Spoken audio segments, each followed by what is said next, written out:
Now, the Ethiopian government is rolling back the great progress that it has made on media freedom since last year. This is according to rights group Amnesty International, which says the government's plans to charge journalists and media outlets for their reporting on armed forces is a rollback to the days of repression.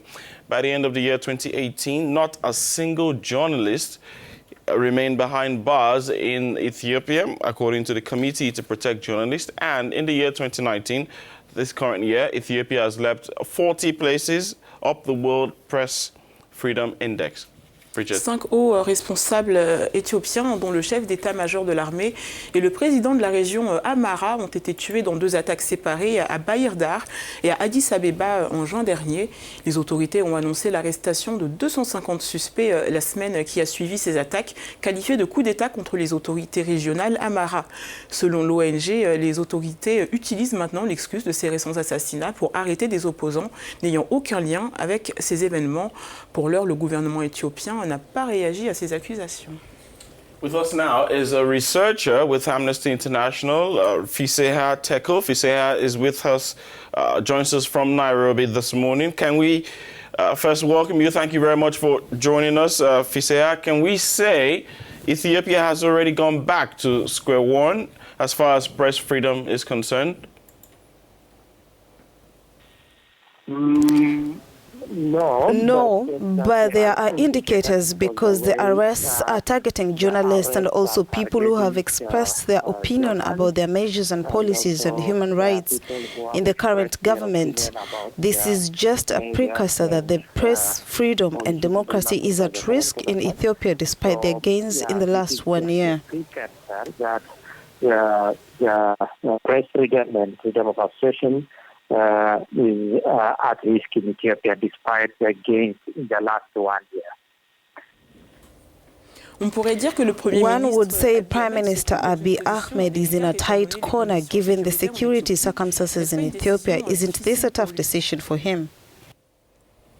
Well, I don't think that I don't think it is a choice between security and press freedom, and people are not expecting the compromising of national security. He says that in the face of his citizens, the security circumstances emerging justify the plan to cut access to the national security. There are evidence that the clarity we are getting from government doesn't justify to cripple or compromise the national security. So there is a case of sorts with the way they are targeted. They are targets of terrorism. As you may know, the Ethiopian terrorism law is highly criticized for its disregard to the right of proper trial and also for its history as an instrument to target opposition and also journalists in Ethiopia. So they are planning to use the same law to charge the people they are suspecting. What we are saying is that if they are suspected of any crime, they have to be charged with a crime which is very specific and that fulfills international standards. As an instrument to target opposition and also journalists in Ethiopia. So the government is using the same law to charge those people who are suspected.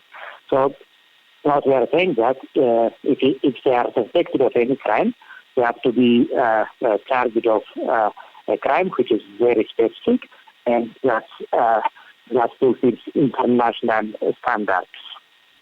Fiseha, how do you see the situation playing out in the coming months?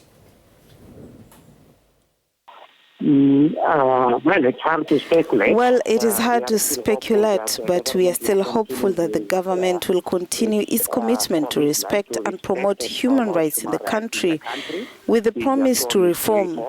So this is just a hiccup and a misunderstanding. We are hoping that it is going to be resolved very soon, and the government will continue rolling its reforms which are pro-human rights. Reforms which are pro-human rights.